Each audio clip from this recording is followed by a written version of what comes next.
O Senhor esteja convosco. Ele está no meio de nós. Proclamação do Evangelho de Jesus Cristo segundo Mateus. Glória a vós, Senhor.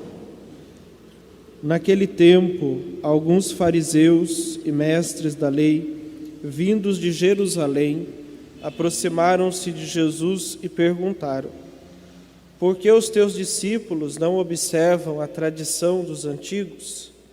Pois não lavam as mãos quando comem.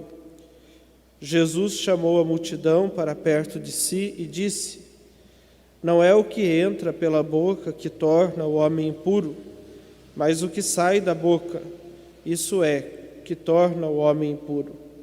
Então os discípulos se aproximaram e disseram a Jesus: sabes que os fariseus ficaram escandalizados ao ouvir as tuas palavras?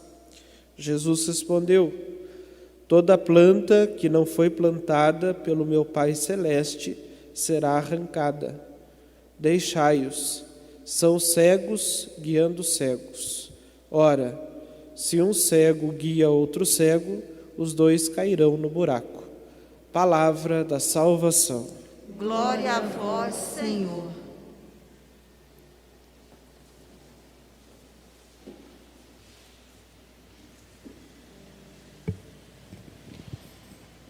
Queridos irmãos e irmãs, nesse dia que a gente recorda São João Maria Vianney, que durante muito tempo foi nomeado pela Igreja como padroeiro dos párocos e hoje, mais recentemente, foi estendido esse título dele como padroeiro de todos os sacerdotes. Então, não somente os párocos, mas todos os padres, né? Nesse dia, a gente escuta um evangelho muito interessante de Jesus, as palavras muito interessantes que não são as próprias desse dia e desse santo, são as próprias da quarta-feira da 18ª semana do tempo comum, mas elas falam dos guias cegos que guiam, né, que guiam a outros. E por que Jesus chama os fariseus, que eram os modelos de religião, os líderes religiosos da época, de guias cegos, e diz essas palavras tão fortes, né? Tudo aquilo que não for plantado pelo meu Pai vai ser arrancado. Ele fala porque aqueles fariseus, eles ensinavam o povo que a fidelidade a Deus passava por determinados gestos que não chegavam ao coração, mas que produziam uma falsa impressão de justiça, de santidade. Eu sou justo, eu sou santo porque eu faço determinadas práticas, porque eu sigo determinados hábitos, determinados atos religiosos. Mas esses atos ficavam sempre na superfície. Naquela época, é claro que o lavar as mãos não tinha esse sentido que tem hoje de higiene, de limpeza. Hoje a gente tem todo o conhecimento científico sobre as impurezas que podem fazer mal para o nosso corpo. Naquela época, por que eles lavavam as mãos? Porque era uma forma de dizer: nós não nos misturamos com pecadores. Quando nós saímos na rua, podemos tocar os mesmos objetos que os pecadores tocam. Então, como nós não somos pecadores, mas somos bons, somos justos, então não queremos ter nada em comum, queremos ficar longe de quem é pecador, queremos ficar longe de quem não tem o nosso padrão de justiça, de moral. E por isso nós lavamos as mãos, para que não fique nada deles, não pegue nada deles em nós. E Jesus diz isso, que você não vai se transformar em pecador porque você tocou na mesma parede ou na mesma coluna que um outro pecador tocou. Você se torna pecador por aquilo que está dentro de você, que sai de dentro do teu coração. E que é ali no coração que se trava a luta pela santidade. E é claro que os fariseus, que estavam tão apegados a práticas externas, a essa religião toda feita de estética, de padrões, de normas, de procedimentos, né? Eles ficaram escandalizados com essa fala de Jesus, com essa palavra.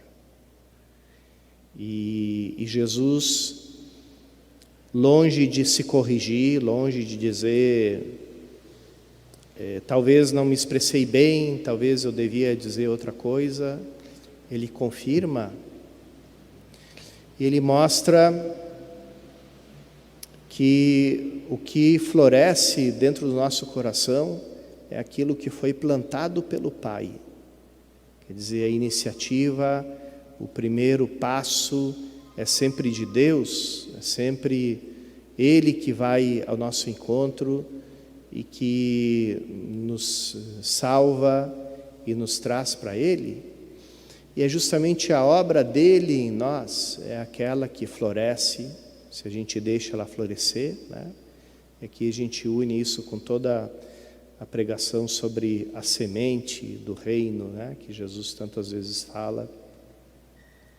Então é essa semente que foi plantada pelo Pai em nós, que vai crescer e que vai nos trazer a verdadeira santidade. É a vida da graça de Deus em nós.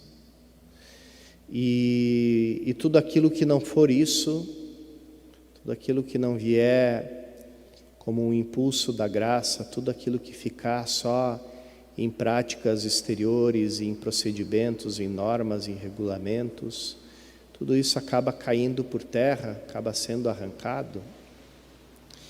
Interessante esse momento de prova que a gente está vivendo, irmãos e irmãs, e ele devia ser objeto de reflexão para nós, porque nossa vida paroquial, né, aqui hoje lembrando, né, São João Maria Vianney, pároco, lembrando a nossa vida paroquial, muitas coisas foram arrancadas durante esses meses. A gente pergunta, o que é que ficou? É como se um vendaval varresse, né, toda a nossa vida, nossa terra. E a gente pergunta o que ficou, o que não foi arrancado, né? E aquilo que não foi arrancado, se a gente olhar com atenção, escutando a palavra de Deus, aquilo que não foi arrancado é aquilo que foi plantado pelo Pai.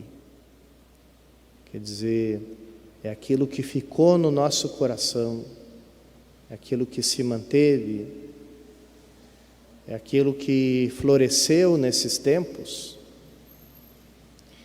Interessante que, apesar de ter sido um tempo sem nenhuma atividade paroquial,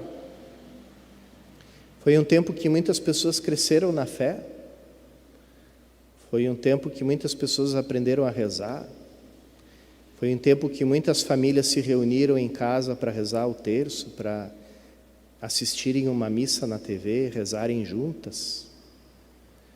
Foi um tempo em que muita gente se reaproximou de Deus. E no entanto, a paróquia estava parada. Não teve encontro, não teve retiro, não teve tendinha lá do lado de fora, não teve novena, não teve terço, né? Aí, claro que eu não vou perguntar, será que a paróquia ajudava ou atrapalhava, né? Não, acho que é meio demais a gente dizer uma coisa dessas, né?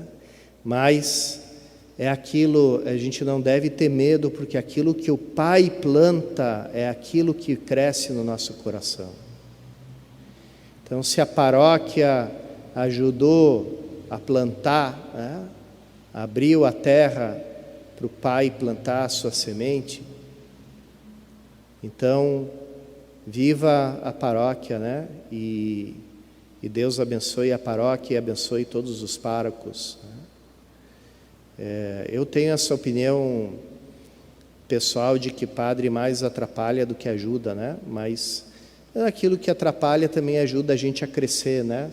Às vezes um padre atrapalha a vida da gente, a gente cresce na fé, a gente diz assim, não posso olhar para a miséria do ser humano, tem que olhar para Jesus Cristo que age na pessoa do sacerdote, né? Então aí a gente acaba crescendo na fé, porque isso também é plantado pelo Pai. Quem fica só olhando as coisas externas, e diz assim,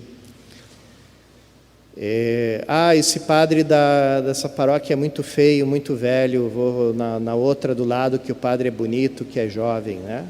Então ficam no exterior das coisas, né? Na aparência, nas coisas externas.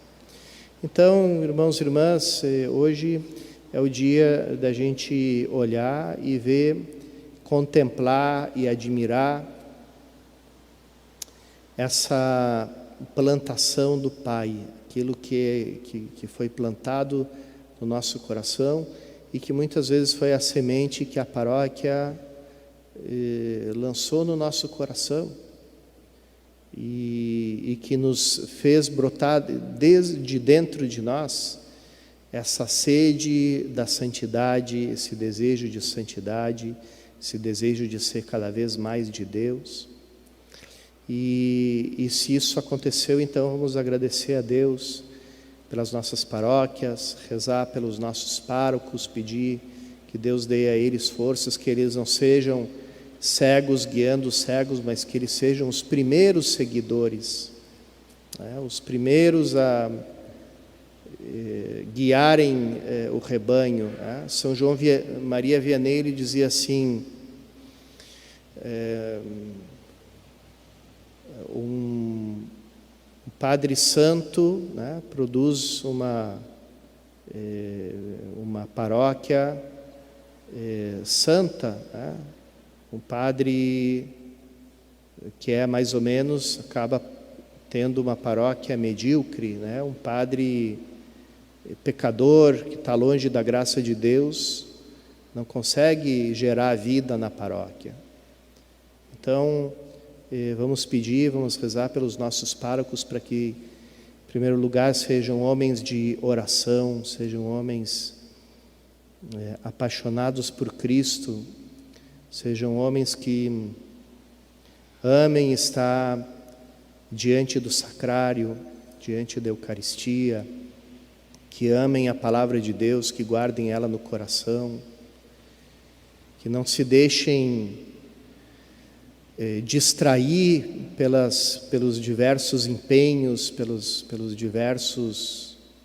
diversas preocupações, ocupações, necessidades de uma paróquia, mas tenha o tempo para Deus e ali, iluminado por Deus, acabe também iluminando, né? Hoje li uma reflexão do Papa João Paulo II, quando ele estava participando de um retiro pregado por um outro santo, cardeal Vantuan, que não é santo canonizado, mas será em breve, espero.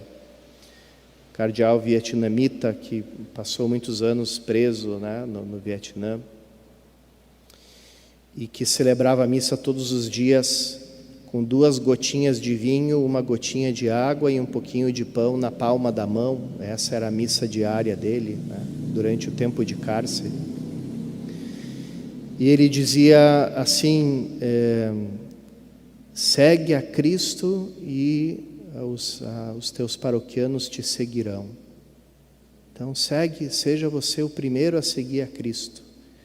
Se você for o primeiro a seguir a Cristo, aquelas pessoas vão te ver, vão ver o teu amor a Jesus Cristo, vão ver a tua oração e vão querer também te acompanhar e seguir a Cristo junto contigo. Então, que seja essa, irmãos e irmãs, a nossa oração pelos nossos párocos, né? Que sejam aqueles que seguem a Cristo e que nos guiam para que a gente também siga Jesus Cristo, nosso Senhor.